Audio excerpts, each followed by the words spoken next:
So when I saw Daniela, I said, "Hey, that can't be a mezzo soprano. That's impossible."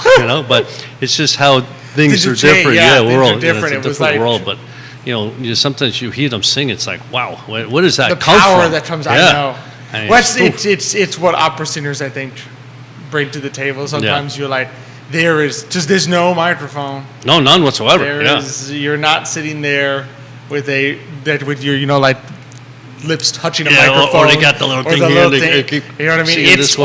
It's all real. It just comes from wherever it comes to larynx, lungs, wherever it comes from. Boy, it's beautiful. It's beautiful. Yeah. So we're very excited about that. Absolutely. To be sure. So it's going to be fantastic. I mean, it's a beautiful day here in Charlottesville. It's a summer day. It's a summer day, but if you're very hot, you can just get your café con leche chilled and still sit down and watch in some places they say you got to drink something warm, right? You should drink something warm to that's how it. Of course, not that you want to work around sweating. It's just walk outside, you sweat immediately. No, but on the hot things, if you drink something cold, your body needs to heat it up. Get back to room temperature. If you drink something warm, it doesn't. Yeah. So you can still have café con leche mezzo warm or mezzo cold, whatever. There you go. If you want to go there, it works. It worked. That's why you have me. It's like I say these crazy really things. It's like, what's he saying now? Exactly. So you gotta spice things up every once in a while. Michael, he's so good at what he does that every once in a while we gotta remind people, not everyone's this good. That's true.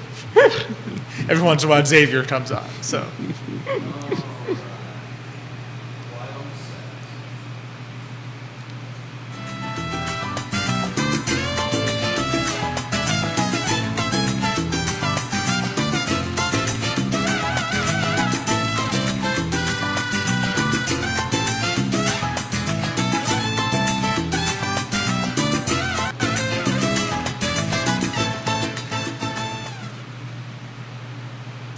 Good morning, everyone, and welcome to Today y Mañana. I'm Alex. This is Xavier. We're very excited to have you joining us on a beautiful morning here in Charlottesville, Virginia. It is warm. It is sunny. But if you want to get out of the perfecto. But if you want to get out of the heat, this is a perfect time to just get into a nice cool spot, turn on your computer, watch some Today y Mañana, and enjoy it with. We would suggest a café con leche. If you want a chilled one, that's perfectly acceptable. But there you have it. We give you permission to have a chilled café con leche. You have official permission to do a chilled café con leche this morning. And so we've got a great lineup for you today. It's going to be fantastic. We're going to be joined very shortly on the show by Alexandra Solórzano. She is the owner of Owl Consultancy Group.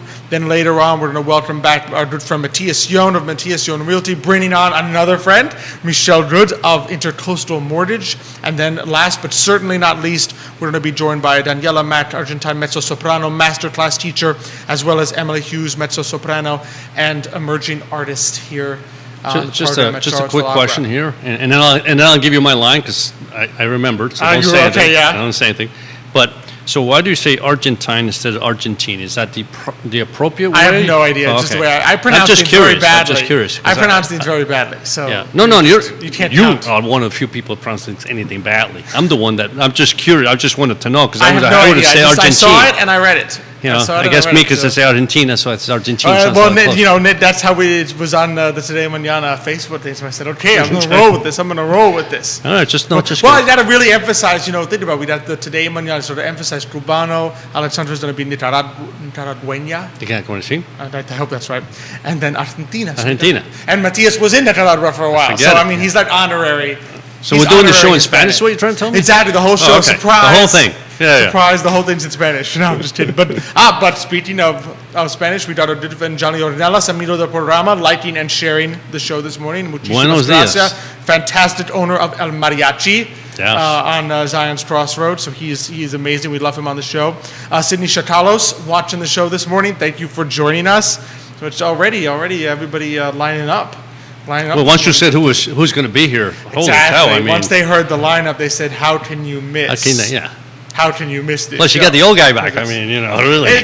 There's probably like two people in our audience. Two. That's all we need is two. I'm sure Mrs. Irby missed you. So that she'll probably now that she knows you're on, she's not watching. Not today. So I'm sure. What can you say? You got Dr. Elizabeth Irby watching the show this morning. All right. So thank you very much. Always, And don't always forget to appreciate that. like and share and subscribe. Send us any questions, comments. Oh, please, definitely. Tell us how much you love our desks. We know that you do, for sure. So be sure to send that our way because it's gonna be fantastic. So I don't know about you, but I'm very excited to. Well, no, jump absolutely. right in this morning. The way you introduce Alexandra and what she does, I don't Oh, know, it's- so I'm very interested. It's pretty exciting. I'm interested to find out a lot more. So let's jump right into it. We are super excited to welcome to the show this morning Alexandra Solorzano. She is the owner of Owl Consultancy Group. Alexandra, thanks so much for joining us this morning. Thank you for having me, Nick. No, it's great to have you on. Great to have you on. So to start off, tell us a little bit about yourself and how you started Owl Consultancy and what it is. I Yes. think when you describe it, people are going to be really interested. Okay, so let's start with the boring part, right?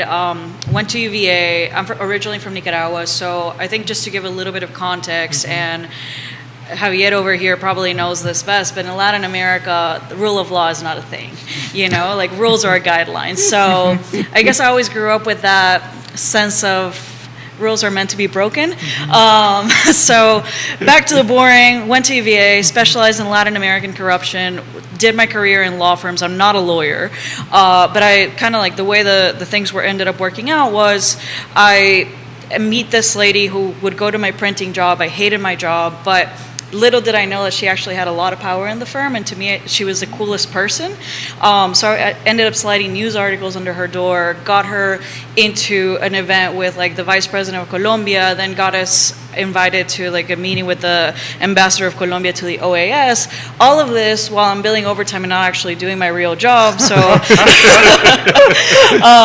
so needless to say, I almost got fired, but I didn't because, as I said, I didn't know she had power. And then she just said, Alexandra works for me now, and she came up to me and said, I'm going to make you an anti-money laundering specialist. And young me is like, cool, let's do it, right? Not knowing what the hell that even meant. I guess I always had a fascination for the dirty. So long story short, I stayed with her for about 6 years, get to the top of my career. That's where I'm fine-tuning the craft of like really digging into things, learning how to do like deep dive investigations, like web scraping, SQL, link analysis. It was just one of those like just trying to push the boundaries as much as possible. I decided that I don't want to become a lawyer, so I ended up going to this consulting firm, which ended up being an auditing firm, and you never put an investigator to do audits. It doesn't go well.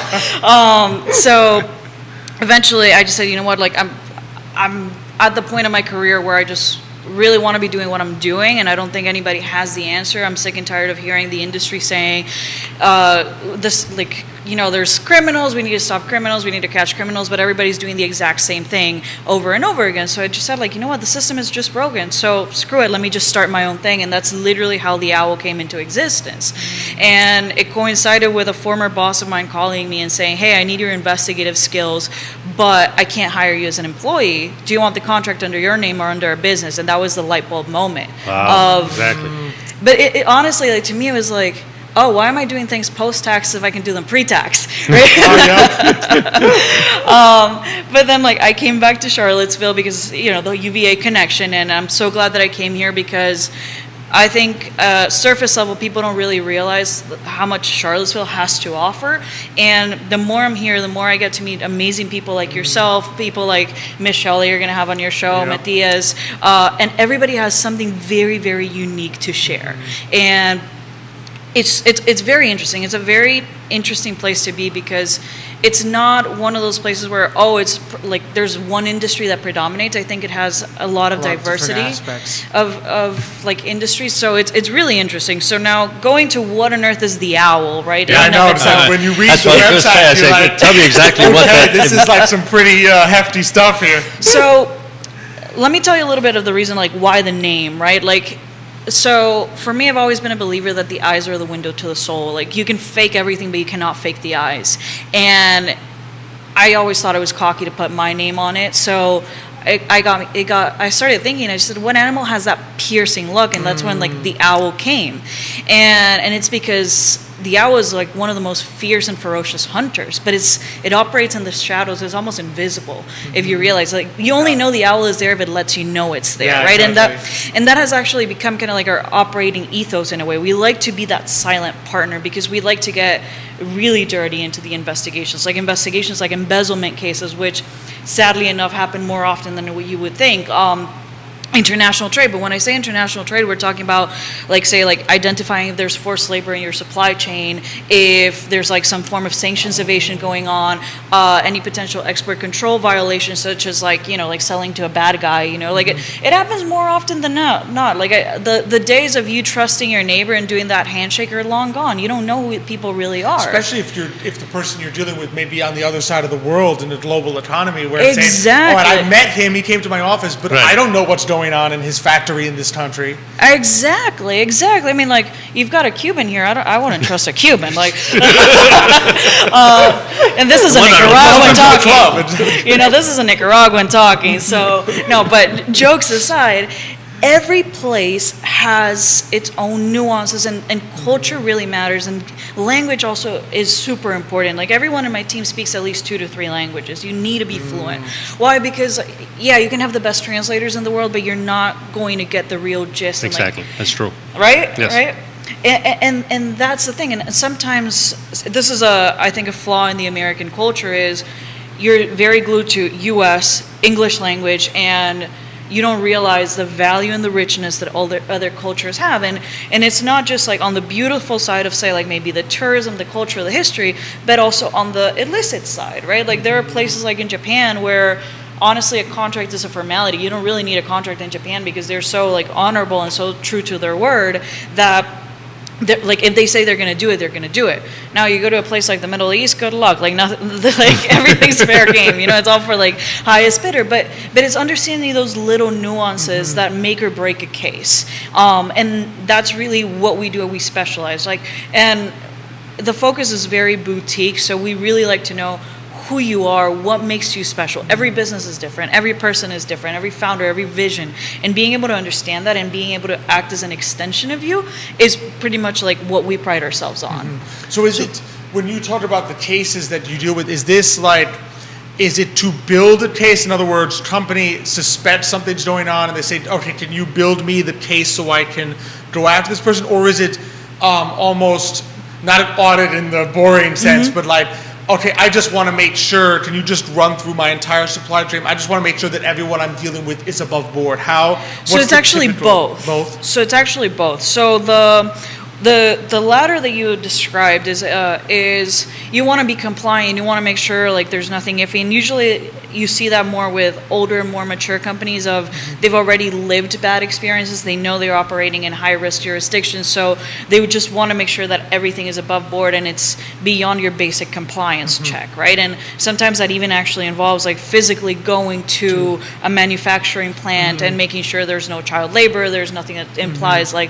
forced labor, things like that, as well as like anything from the outside that may like say like, hey, here are some red flags that we should dig deeper. On the, hey, I suspect somebody's stealing from me, I guess to like bring it down into perspective, we can have 2 situations. Is I have a former employee that I just realized like stole from me, and that usually tends to be on more the C-suite level, and you'd be surprised how often that happens, because C-suite is the one that tends to have a lot of power and authority. Probably the least oversight. Yeah. Exactly. So that just goes into like a full-on like internal investigation of pulling the emails, pulling all the interactions, interviewing employees and stuff like that. And there's the situation where maybe the owner thinks, or somebody in the company that is high up says, we think somebody's stealing from us, but I'm not 100% certain. I have my like key people that I suspect. Can you guys figure it out? And in those instances, and this is part of the reason why you see owls in my website, is I can actually infiltrate somebody into the company, pretend to be an employee, just to actually catch those people in the act. But you will never know. Yes. Sadly, I can't do that anymore because, you're seeing me. But all my other owls can. I'm a little bit jealous of them on that front. So those are kind of like the cases that we work on and on the spectrum. And I think it's always important to remember that most people are not bad, but for whatever reason, there could be a circumstance that just life altering that puts people in an immediate need, and it's like, well, you know what? Maybe I'll just grab a little bit and pay it back, but then they don't get caught. Exactly, and they say. So then, why do I have to pay it back? Yeah. You know, and that's kind of Or they find it that was easier than I thought, and so maybe just take a little bit more, right? And before you know it, it builds, and now they're caught in a situation where they can never pay it back, or it'd be very difficult for them to pay back. Look, most cases usually start like little. Like, have you guys heard the anecdote of like the frog that you put it in boiling water? Like that if you throw it immediately into the boiling water, it jumps out. But if it's in cool water, you're slowly raising the temperature. Like by the time it's boiling, it can't get out. Right. Yeah. That's exactly usually how a lot of like say like these embezzlement Good cases analogy. happen. How interesting. So I'm curious about. I had a lot of questions, but you've answered them actually as you were going through, because I'm saying how do you actually do the investigation? But so let's say you have to investigate a factory somewhere in Nicaragua or Colombia or whatever. Do you also send your owls there, or can you go there and interview people, and do they allow you to interview people and look around? So it depends on what the client is looking for, right? Like, so we're a believer of first, like, let's like exhaust all the OSINT options, all the open source intelligence options, and whether it be satellite imagery, local reports, like local radio, you name it. And then if it's still inconclusive, or the client just wants a more resounding response, then yes, like we can go there, we can team up with local people. There's multiple avenues, but we believe first in doing like the digital side first, and then the boots on the ground, because usually boots on the ground is what escalates costs. Of course, yeah. Of course. And I guess you can. I mean, I suspect you can approach let's say it's a factory. You can approach a factory, say, I'm looking to work with you, but I'd like to see your place. And of course, they're gonna show you the bad parts, but maybe there you get a feel for how they work. Is that?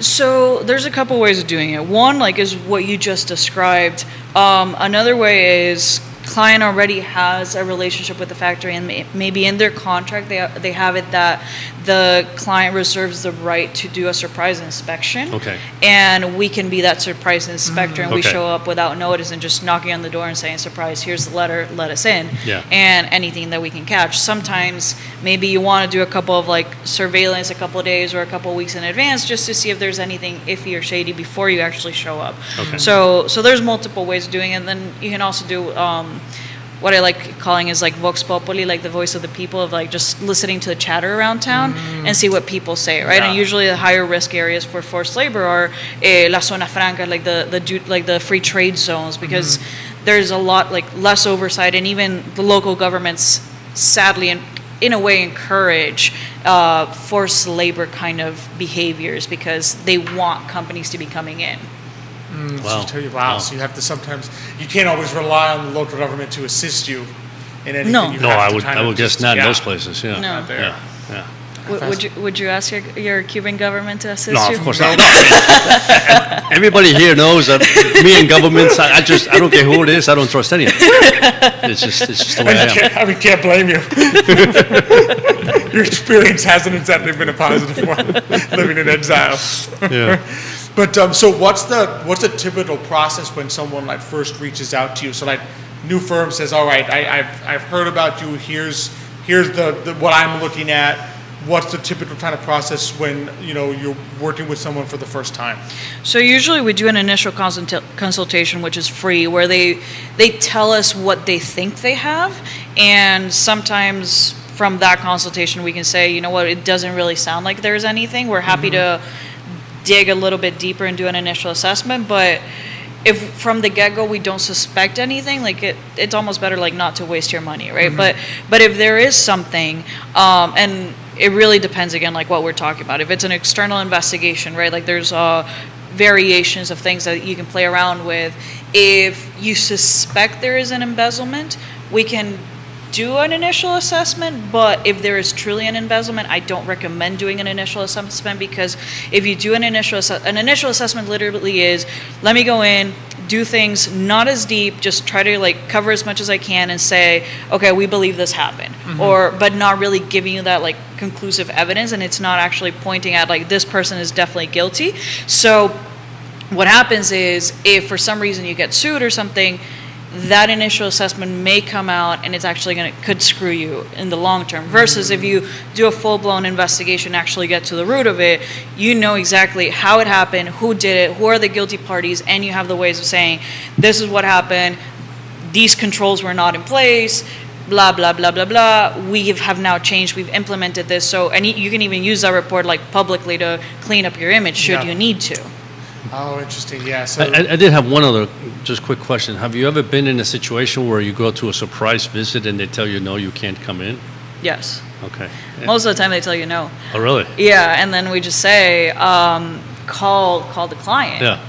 And they will call the client, and the client will be saying like yes, or the client is expecting us to send them a message by X time, and if they're not getting a message of us saying, hey, we're in, then the client is going to be calling them. So yeah, like there's a lot of communication and coordination, and you want, like, it's not like I'm going to show up to a random factory and do an inspection just for the sake of doing that. I can't do that. Right. I need to have client buy-in, and sure, if you're doing something shady, you don't want people in. So Interesting. so much that goes into Wow. it. This is a fascinating work. It really is a very interesting business. I'm even curious on how do you, with so in depth, how do you balance like the entrepreneur side, like that you're running a small business at the same time you're doing these other things? that's a good It's question. got to be a piece of cake compared to the others, right? No, I mean, look, I would say the entrepreneurial side is the most boring side because it takes me away from doing the fun things. Right. But it's important, right? It's and I think being out here and being able to tap into UVA resources, the Darden, the different like CBIC, for example. Those have been great resources that I can talk to other entrepreneurs, other founders, and say, hey, I'm dealing with this issue. Can you give me advice? Has anybody lived that? And it's amazing just how many people can give you advice, right? And I think you just have to learn how to balance. And it's still a struggle. It's still something that I'm learning every day. I'm trying to be better. But it's, one, you got to take care of yourself, because if you don't take care of yourself, like you're harming your business. Exactly. So that's super important. And then is you want to do the work, you want to train your people not just to be as good as you, but to be better than you, so that you can blindly trust them to run an investigation. And then you have to have time to work on the business and like keep on doing kind of like all these like business development stuff, relationship building, and getting people to really know the brand and just trust you. Yeah, what does that mean, especially with yours? I mean, trust factors in big throughout time the here, right? entire Yes. thing. I mean, it's they have to trust you, right?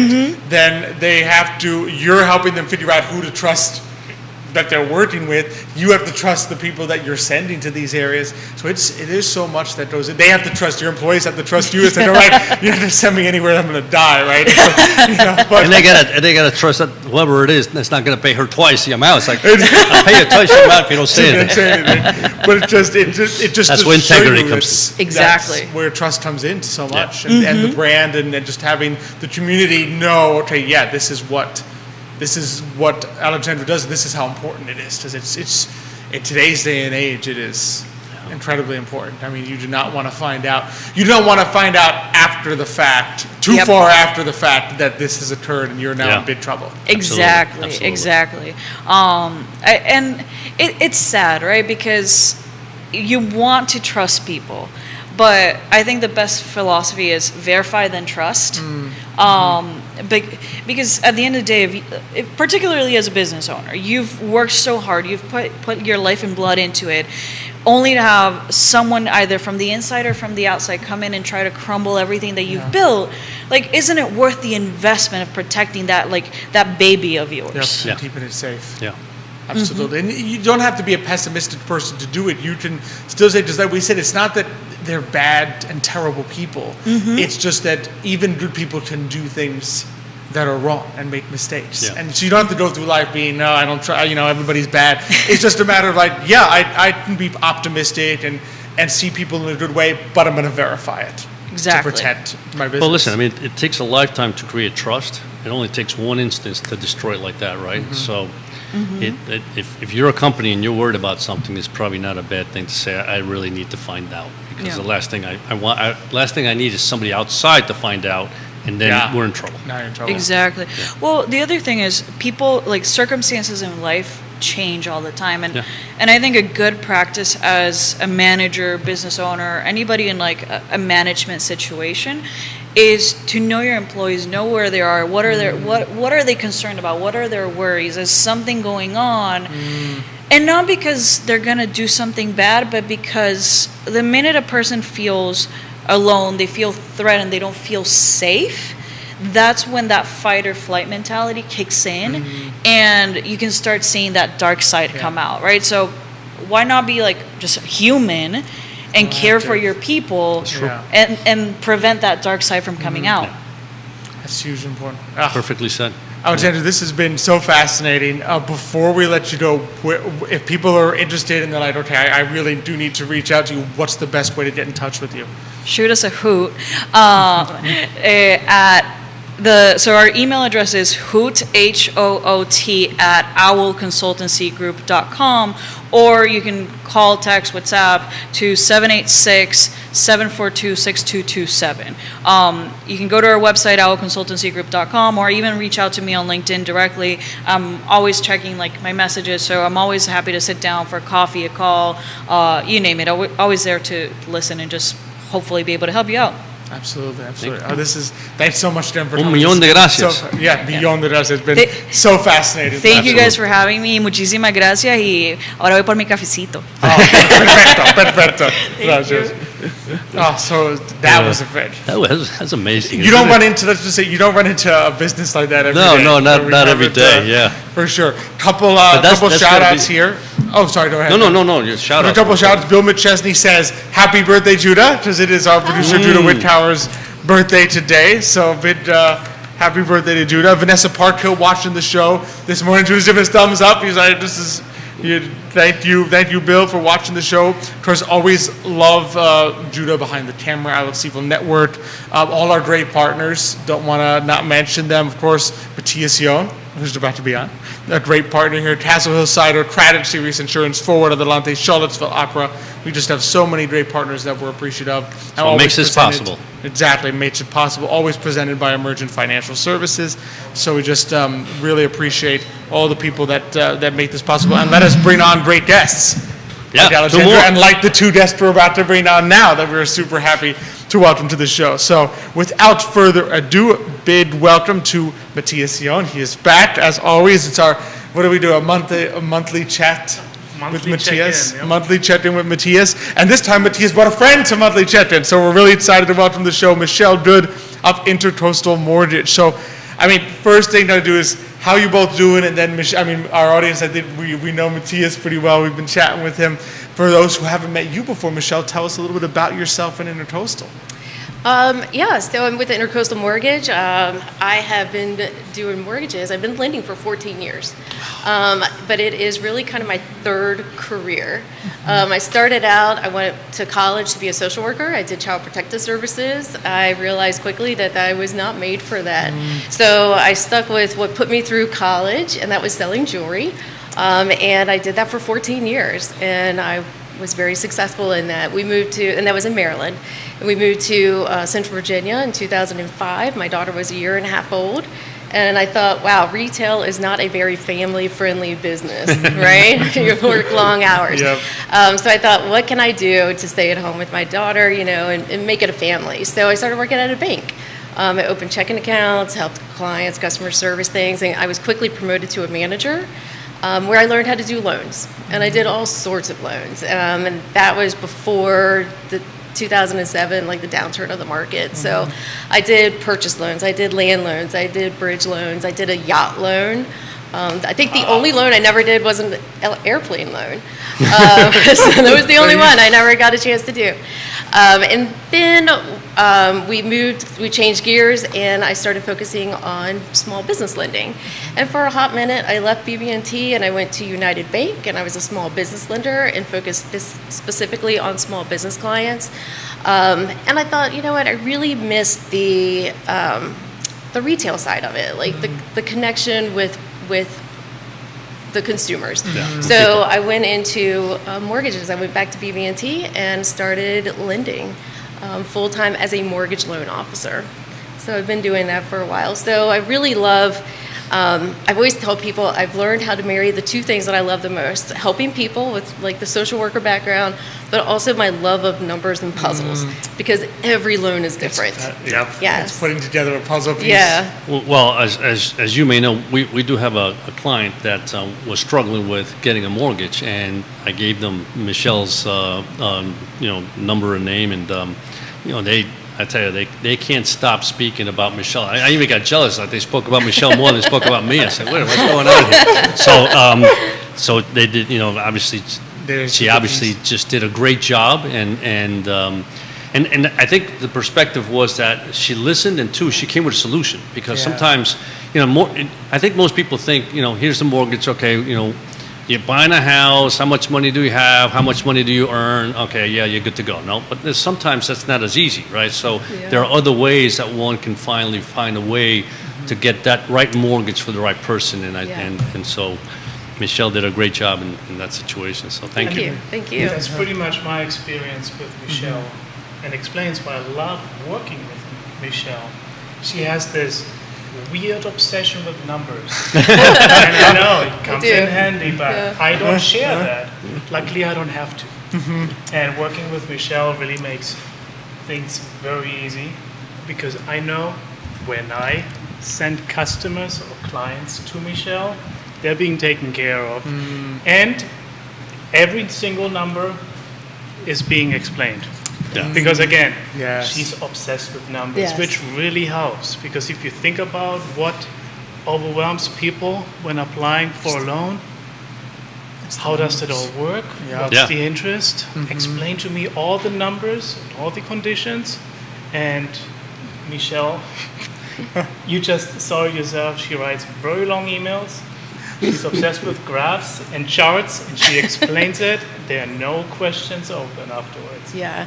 Well, I try to focus on what the client wants. Some clients really love a lot of detail. Right. And some clients really just want the highlights. So I think I can figure out, what works best for the clients and get the point across and make it easy for them. That's my goal, is to make it easy for them. Well, makes perfect I sense. mean, and you work in real estate, right? So, when you first buy a house, right, there's that desire for finding that kind of perfect house, right, which doesn't really exist, but that's, your first house is like, I got to find a perfect house, right? And I always tell a story that you buy a house and your wife says, oh, this is it, this is perfect, this is exactly what I wanted. And then the minute you move in, it says, well, we got to do this, we got to do that. It's like, wait a minute, I thought this was a perfect house. But anyway, you're buying a house, but then there's all the little details, right, that go on with buying a house, especially the mortgage is the one that gets people the most nervous, because it's like, I need a mortgage to buy the house. But all the numbers that come with a mortgage, whether it be the rate, can you prepay, if I pay down, how much does that save me? How long is the mortgage? Yeah. There's so much going on that I think people then, that's the area that gets them nervous, just to have somebody that one can, like you said, Michelle, some people want to get explained, some people's like, just tell me how much I have to You'll pay on only a get me monthly more basis, nervous if you please. give me Yeah. details. How much do I have to pay on a monthly basis? Oh, good. Okay, I can do that, and that's that, right? So, that's important. It's important to have that, and you have to have somebody that is personable, right? Right. And that can talk to people. And that's the important part, right? We're operating on a local level, and we are personal. You can approach us directly. Let's face it, there are realtors that completely work online. If you wanted to buy a house in Charlottesville, you don't necessarily need to sit down with me in person. You have the internet. We all know those big names that we're not supposed to say here right now. And the same applies to the mortgage industry, right? There are internet giants that somehow can work on a loan for Commercials you. where it's like, just push one button and you got a mortgage. Yeah. But And I guess it works somehow because we hear it, right? You can buy a steak at Food Line. Is it the best experience? Yeah. Different story. Exactly. Yeah.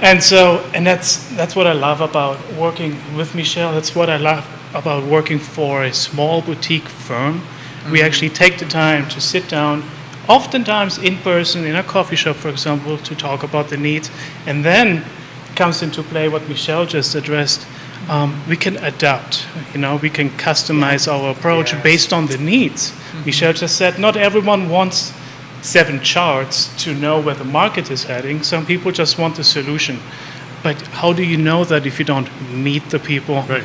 in person? Yeah. And that's why I like to work with Michelle and not with a big online lender, because something is missing in that approach. And that's so important. I mean, we have the, in our business it's the same. And then it's like when there's somebody new, I always tell them, please come to our office or I'll meet you, but Yeah. I want you to get to know us and I want to get to know you, right, before we, you become a client, because that's so important, just to meet people and get to know them, get to understand them, learn more about them and see how you can help them, as opposed to like, yeah, we'll do a quick Zoom and we're out of here. It's just it's just not me. It's nice to have that relationship, I think. It is, and it probably just adds, it probably gives you also an extra comfort as the realtor to say, yes, I have people that I know and can trust, like Michelle. It's not, because I would imagine it's probably not too infrequently that you're working with someone and the client's going to say, okay, yeah, we're ready with this house. Where do I go to get the mortgage? Or something like that. And to not just have to say, well, here's the list and I don't really know, No. So what really matters sometimes, and you will confirm that probably, is having a relationship with someone, because then you know that person can be trusted. If I were to send my client to a lender that I have never dealt with before, how could I with confidence say that the loan that you are and the customer support that you're about to get will be the best? Yeah. I don't know it, which is why we work with trusted professionals, and that's why I'm happy that Michelle is here today, because she is one of the trusted professionals we work with. Again, it's so much is about communication, and communication establishes trust, right? And you just said it yourself, you operate on a local level, you want to meet the person first before you talk about business, establish trust. And again, that's why it's so important that we both live in the area, we know the area. And I think we both do business based on relationships. I know when I'm talking with clients, I build that relationship first. I do a lot of explaining of why. And I think with mortgages, that's what's the frustrating part. Give me your bank statements. Why? Right? So when we explain the why, that makes it more comfortable. And Matthias knows I always have a plan A, a plan B, a plan C, sometimes a plan D, right? So as I'm talking with the client and building that relationship with them and asking them all the questions needed for a mortgage, then I can build that plan and come up with the best option for them. And I always share that with my realtors too, with Matthias, No, it makes perfect sense. As in reality, it's kind of like your food line example. In other words, you may be able to go somewhere, press a button, and supposedly get a mortgage in 10 minutes, right?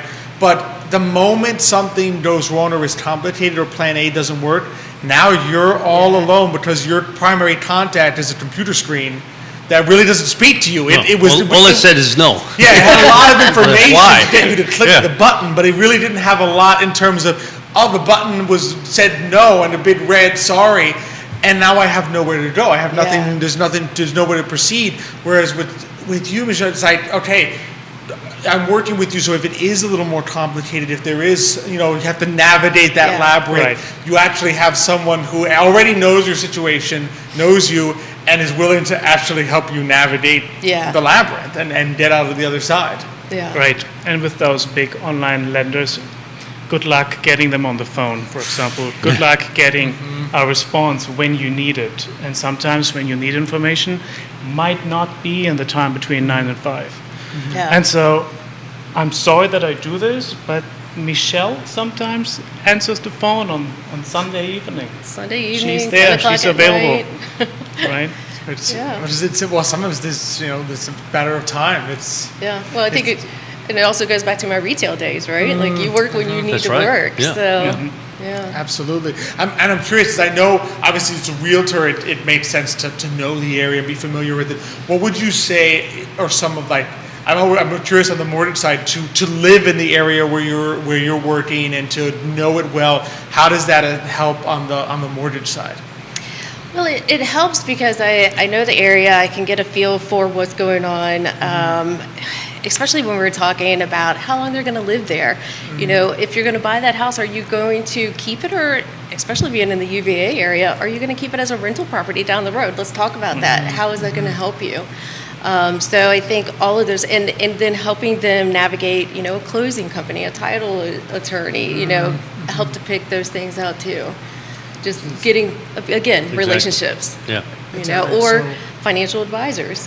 When I see that they have a lot of money in a bank account, you really need to make that money work for you. So it's, again, it's more than just the mortgage. It's really building relationship. And the biggest compliment I get is when my clients refer me to a friend or a family, or it's a repeat client. Like, that's the biggest compliment that I can absolutely Yeah. get. That's when you know you did something right. Yeah. Yeah. Yeah. Yeah. Because I would imagine, especially in that line of business, it may be a repeat client. That means they remember you sometimes from several years Yeah, back. yes. It may not be, you know, it's not exactly like, oh yeah, 2 months ago I worked with you on a mortgage and now I'm selling and buying a new house. It's usually like, I had such a great experience Yeah. that 3 years down the road, I'm calling you and only you again. Yeah. It's Yeah, that'd be a it- great feeling. One of my favorite things is getting pictures from clients once they move into the house, pictures of their pets and, you know, that they've made it their own. That's so exciting to me. And I do feel like my customers, my buyers are more friends. I mean, I think I told you before, I have over 1,000 contacts in my phone, because once I talk to you, you're in my phone. And, you know, if you call me, I know exactly who I'm talking to, who's calling. You know who they are. You know, Yes. for sure, absolutely. I'm just we chat with this Matthias a lot, like, because we've talked, I think, about, you know, favorite places in Charlottesville, things to do, things to see. What are your sort of kind of top things you like to do in several places to see? So I love the wineries, the breweries. My husband and I will take the motorcycle out and hit wineries and breweries. That's our fun, honestly. You have Just separate getting- motorcycles or? No, I don't Okay. want to drive. I just want to ride and Just enjoy want the to ride. scenery. Okay, I'm just curious. And what's your favorite winery? Right now, so I live in Fluvanna County. Right now, my favorite one is Hardware Hills in Fluvanna County. We only have two. And this couple just bought the winery about 2 years ago, and they are just great people. Wonderful. That's Wow. fantastic. And so you know all the outlying regions too, so it's not just Charlottesville, Albemarle, but yeah. the whole Yeah, I cover- area, just like Matthias. Yeah. Yeah, I cover Charlottesville, City of Charlottesville, Albemarle, Nelson County, Fluvanna County, Buckingham County. So I know all the outlying areas as well. Yeah, we're sure. Well, and Augusta County. And Augusta Waynesboro. County. And Yeah, Augusta. Waynesboro, Yeah. yeah. That's an up and coming area. Are you seeing the same? I know we've talked with Matthias that's definitely growing, and Yeah. the beautiful spaces that are out there. Yeah. It's definitely something to. There's a lot of growth in that area. Really, there is. But same with Fluvanna. I Same think with it's the Fluvanna. fastest growing county in Virginia. It is. Fluvanna? Yeah. And you sit right in the middle of it. Sit right in the middle of it, yeah. Is that because it's, now Fluvanna is closer to Richmond, am I right about that? Exactly. Okay. Yeah. So it's halfway to Richmond, and it's Okay. close to the interstate. Right. So Yeah. in between the urban areas of Charlottesville. Yeah, so where I Richmond. live at Lake Monticello, I can get to pretty much Richmond, Charlottesville, and Waynesboro all within 30, 40 minutes. Okay. Oh, that's pretty nice. Yeah, That's a nice little advantage, a little spot Yeah. there. yeah. To be out, you can see everything. So I'm out of curiosity. So I know, because obviously there's the referral piece that we do, and just knowing that you have someone to trust. Does it help also to have good rapport? Like, are there times where you need to communicate back and forth with each other? Like, okay, here's what the client's going through on the mortgage side. Here's what the real estate side looks like. And what are the benefits of having that rapport? To, you know, in other words, to say from the client's perspective, it's great that my real estate agent and my mortgage know each other, Yeah. and then to communicate with each other. Well, yes, I agree with that. It goes back to what we already spoke about, having a relationship, trusted relationship, knowing where the strengths in that professional lie. There are certain things we cannot talk about. Right. For example, if we're working on a transaction together, the financials are none of my business.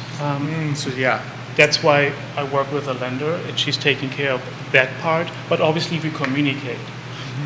Just things that are not being shared with me, and vice versa. But it's really about knowing and trusting that other person in order to provide the best experience for the client, which is yeah. what matters at the end of the day. Exactly. Yeah.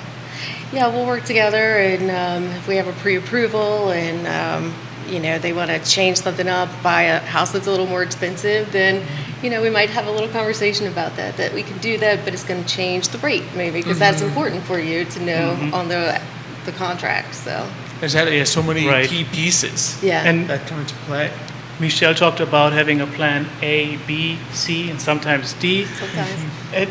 It also, depends on the actual subject, on the property Yeah. that we are looking at. And if she wants to look at a certain type of loan, she has to check in with me if that house would qualify for that.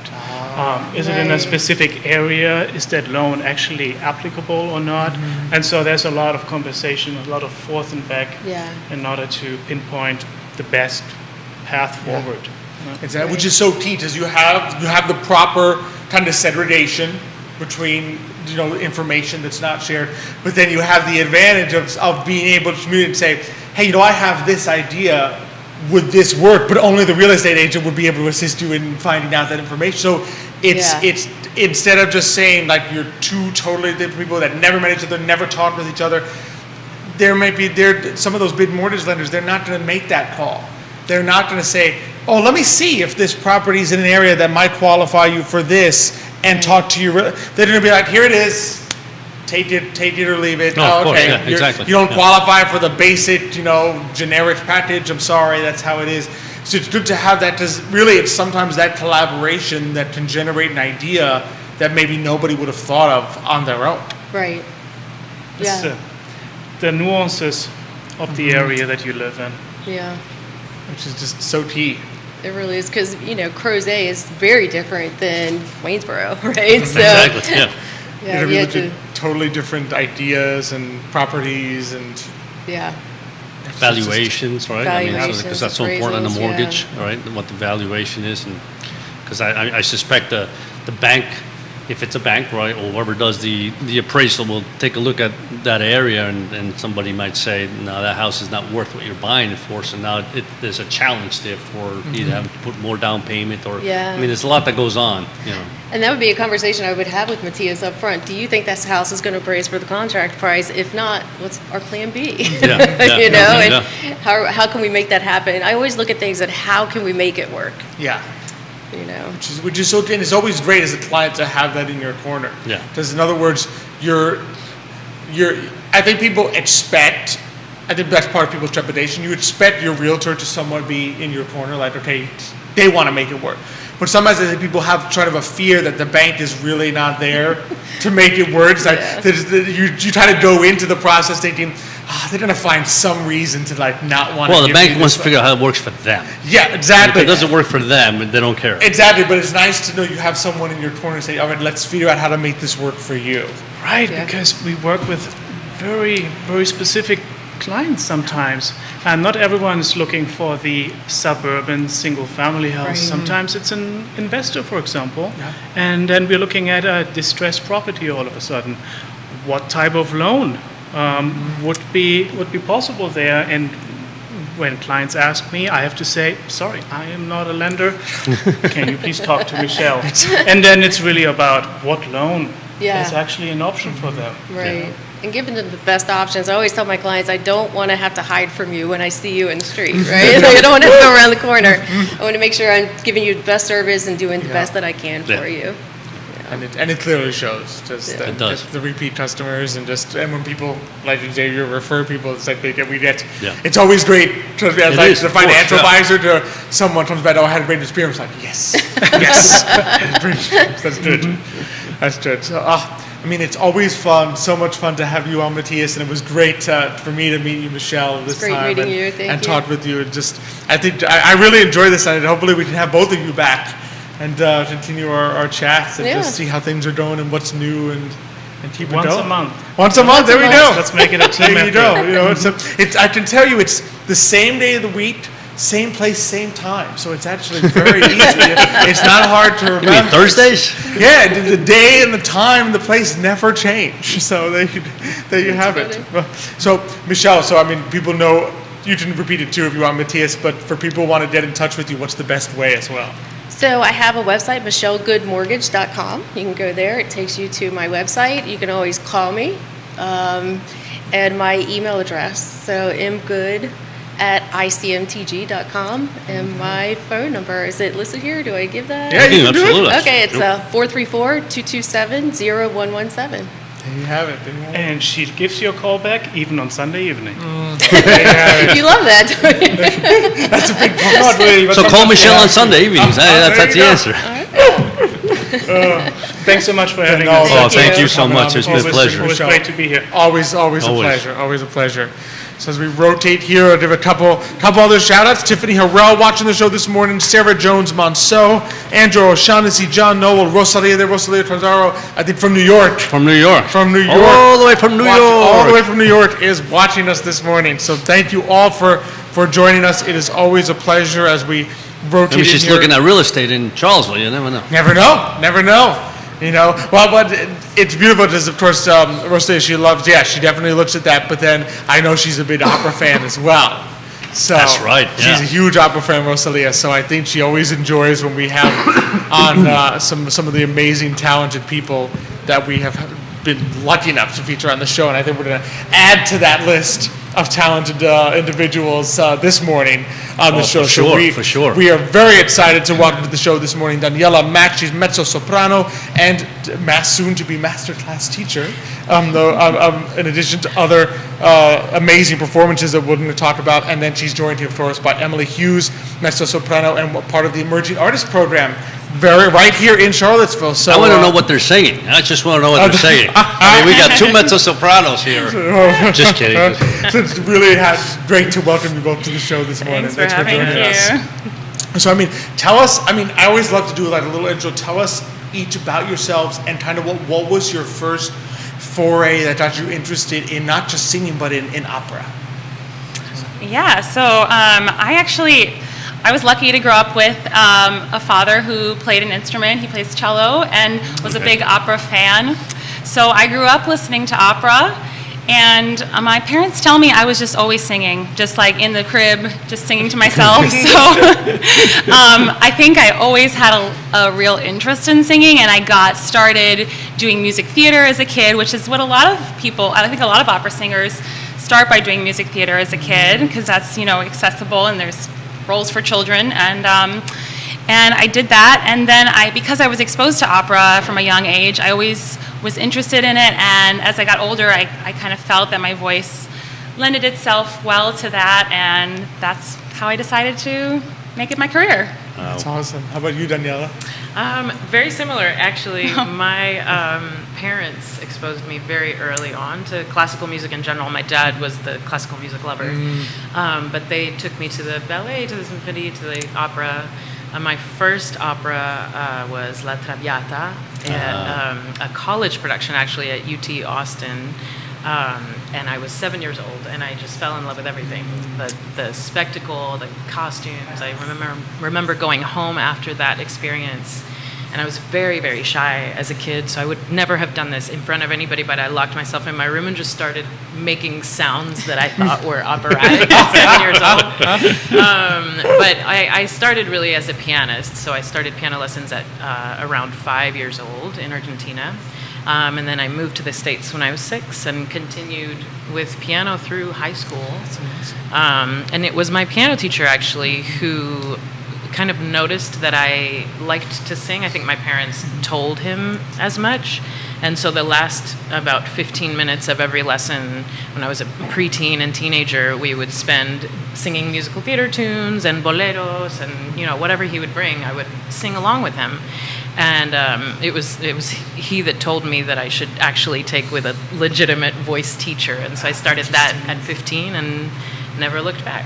Wow, that's amazing. Wow, that really is. What a beautiful journey. And the beauty of doing piano, Anthony, is that sometimes all the accompaniment you need is Well, the piano. You probably I don't was need never any, a brilliant but- pianist, but yes, it's the foundation. I have 2 kids, and my older daughter, who is now 8, is in piano, and she has an ear for it. She's quite good, coming from a family of musicians, but she wants to venture off into something else. She wants to maybe play the drums, and I'm like, you have to, lay down the foundation Yes. with piano, and then we can talk about whatever else you want to play or sing or whatever. Anything but the drums. Anything but even drums. So I mean, and so Daniela, it is obviously you have and continue to be a world-class mezzo soprano. You just did, I think, San Francisco Opera. There was a new opera with about Frida Kahlo and Liero. That's right. Which, Yeah. what's it like to go from that and now also to teach for the first time a master class? Well, one of them informs the other. They both inform each other, right? Primarily, I'm an opera singer, a classical singer. I don't have a lot of, or I don't spend a lot of time in one place. I'm very itinerant. I go where the work is.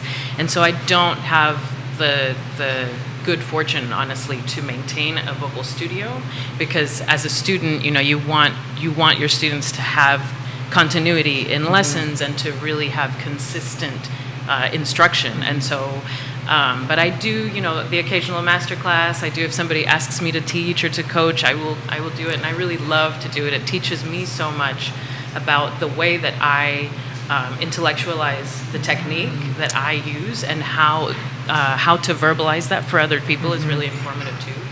And it's a way of giving back, feeding into this career that I love so much, and the next generation. If I can provide any words of wisdom to somebody coming up behind me, I'm more than happy to do that. That's fantastic. Are you looking forward to, I know, upcoming in Charlottesville here, you're going to be doing that for Charlottesville Opera. Are you excited about it? Yes, on Tuesday morning, actually. Yeah, I'm really excited. And actually, you are singing on that masterclass, which is kind of cool. I think I'm only working with mezzos on that day, which is actually really interesting for me, because I've done within within my Fach, within the repertoire that I sing, there's kind of a wealth of different things that I could potentially offer some words of wisdom on. So I'm excited to do that. No, but Emily, for you, what's it like being in the program and learning from some of these master classes?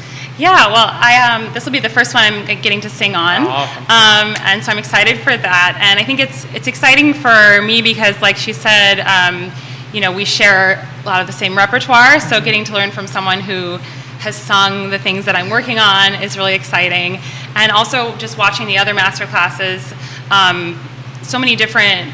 There's different kinds of careers, to have, and just learning from people who are at maybe different places in their career, or each masterclass focuses on different things.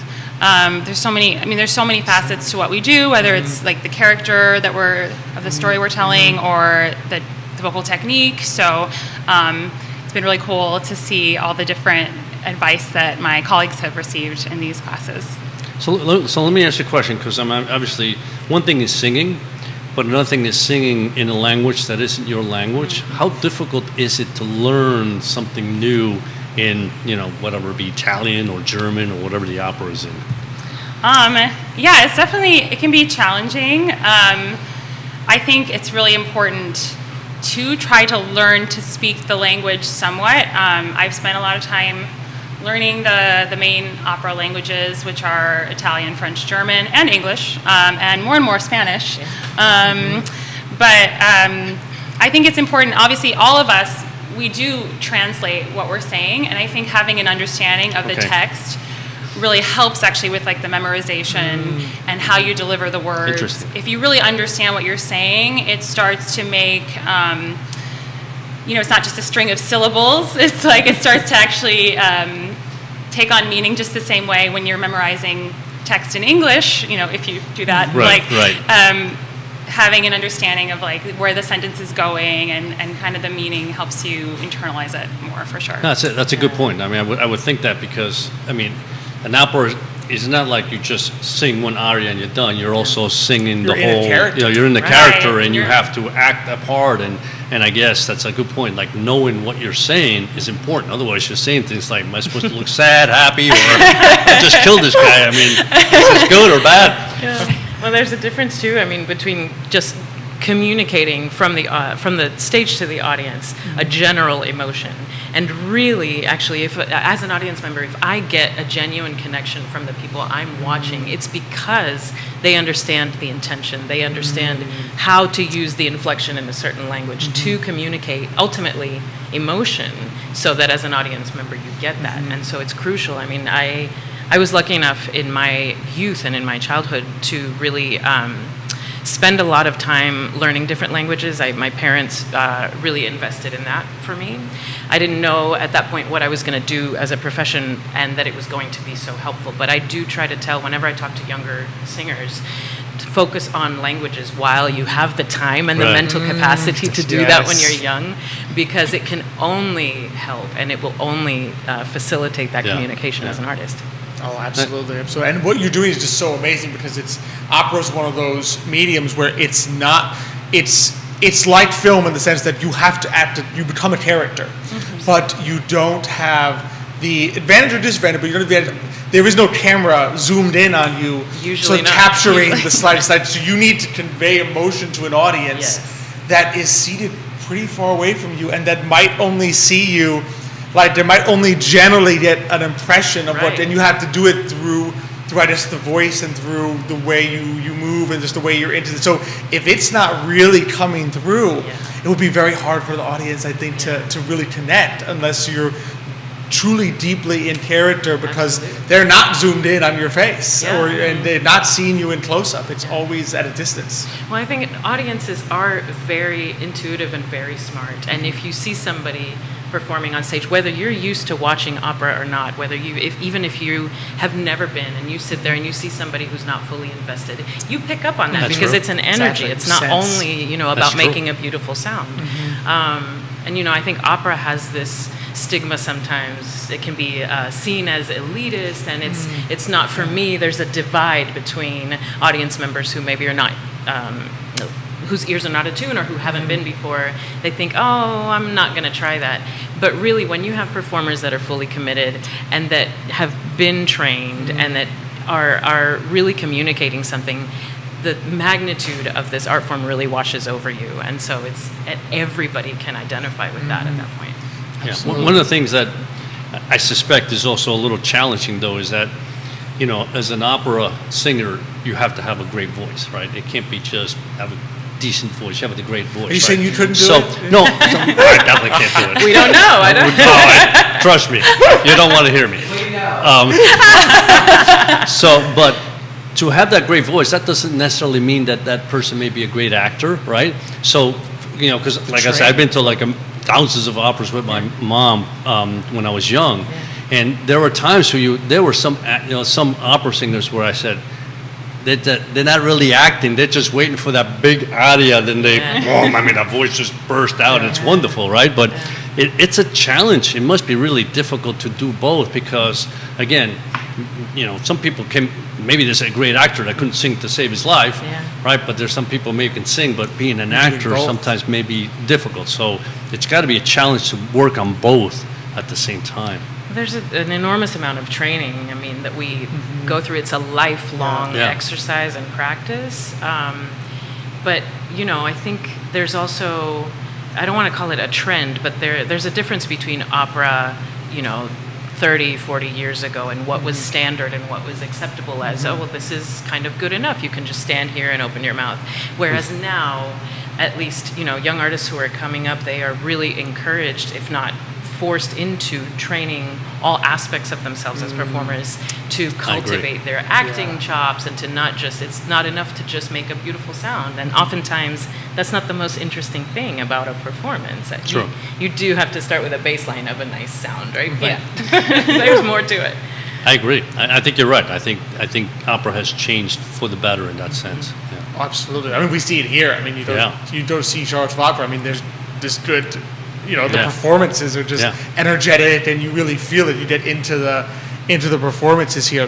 Daniela, I gotta ask, this being today, mañana. So we got Cubano, and you are from La Argentina. How would you say? And you've been on, I think, Latina. It's like Latina Magazine. Is it just called Latina Magazine, or it's like Latina Style? Latina Style. There we go. Latina Style. How would you say that just the beautiful, rich Latino culture and of Argentina in particular has influenced you as a mezzo soprano? Well, I mean, it is such an integral part of my identity as a human being, and what you see on stage is a lot of me and who I am, and so of course it's everything that I do is informed by my culture.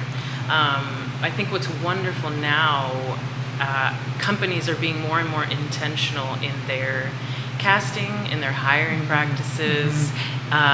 People want to see themselves when they go to the theater. They want to identify with what they're seeing, and so companies are broadening their hiring practices, honestly. And so, this season you touched on the fact that I did the Frida and Diego opera. The two operas that I did prior to that were also Spanish language operas. And just to turn around in the rehearsal room and see how many Latinx members of the company there are, both on stage and off stage, was really remarkable. And something that people are doing more and more, thankfully. And so, our culture as Latinos, but our worldly culture, regardless of where you're from, it's rich. And opera is a huge combination of so much of life that I think all of our experiences have to be shared and deserve to have a voice on stage. Can I ask you both? Now, in this, for example, in the masterclass, you'll be singing some songs, I guess, arias. I don't know what you call them. What are your favorite songs to sing, or of an opera or whatever, or anything?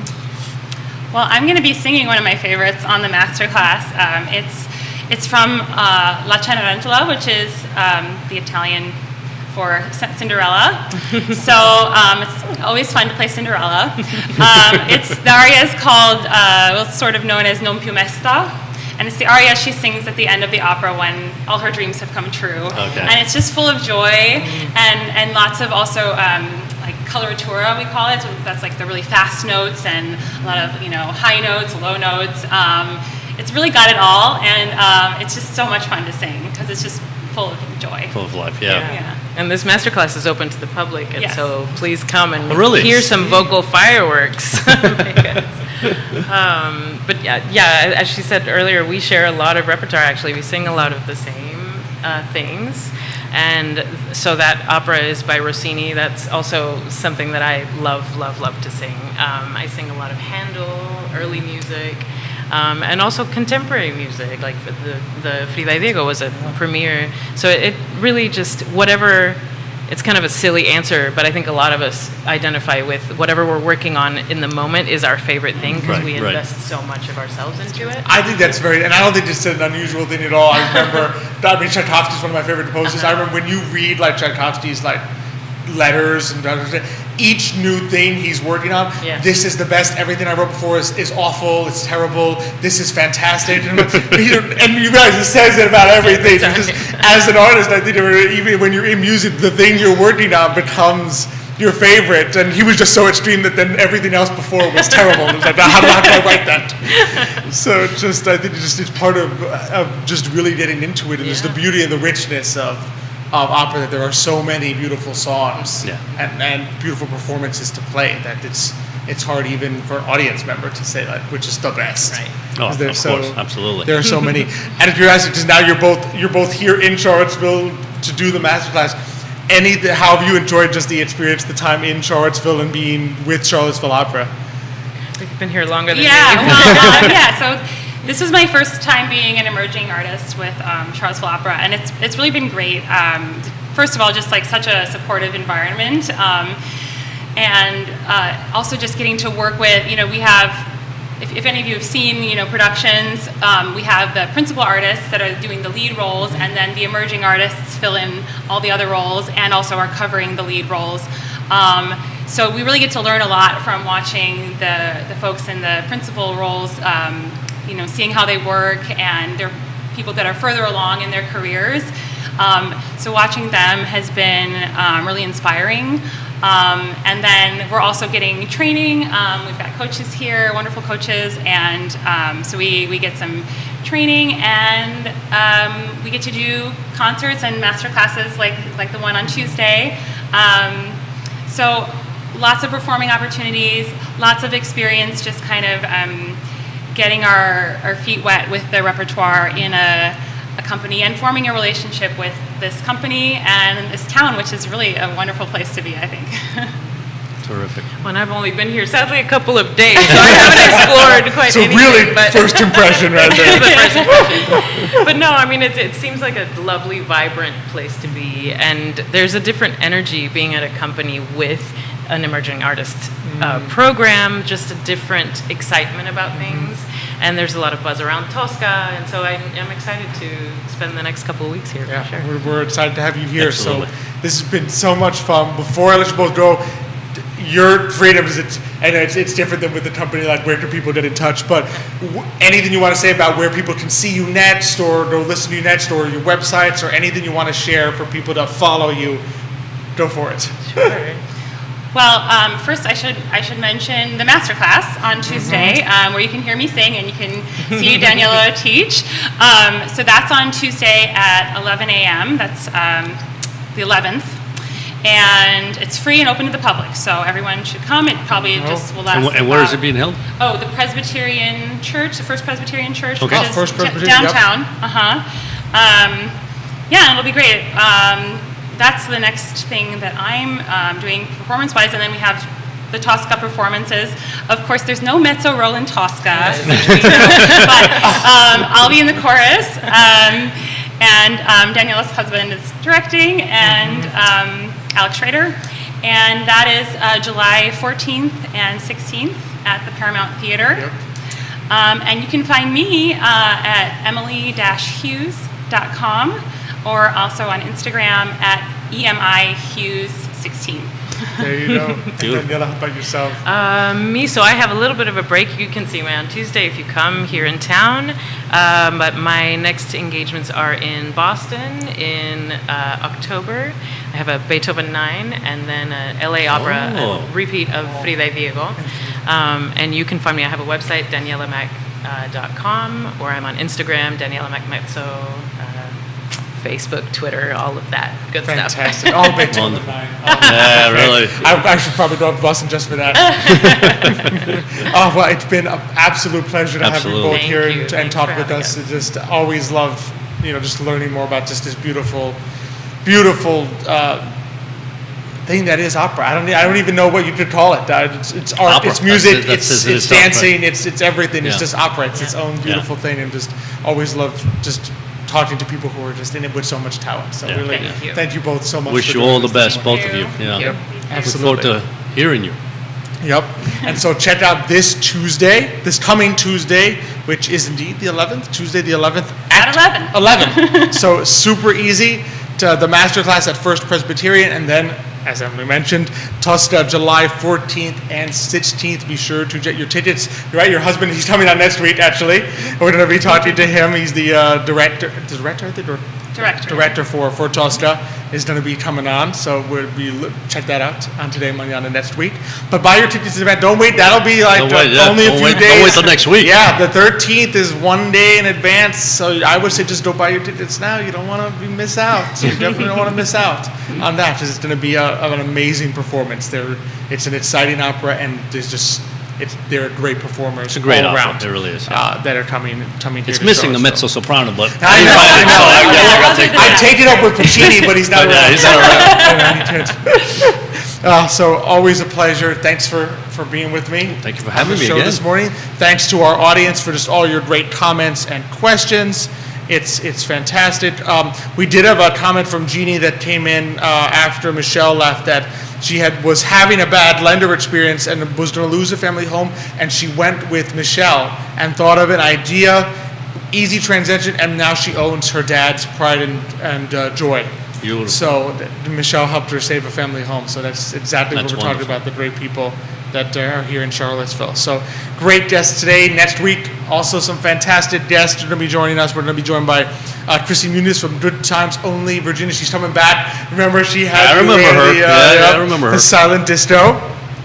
Then Brennan Gould, President and CEO of Charlottesville Area Community Foundation to be joining us, Okay. as well as Charlottesville Opera. We'll be talking to the director of Tosta is going to be joining us to talk about that. So just another fantastic show lined up for you next week. Just always appreciate all our audience members for your great comments, likes, and shares. Xavier, thanks for being here with me today. Thank you. Always fun. Thank you, Judah Whittower, behind the camera on his birthday. Happy We're birthday, helping us Judah. out, so happy birthday, Judah.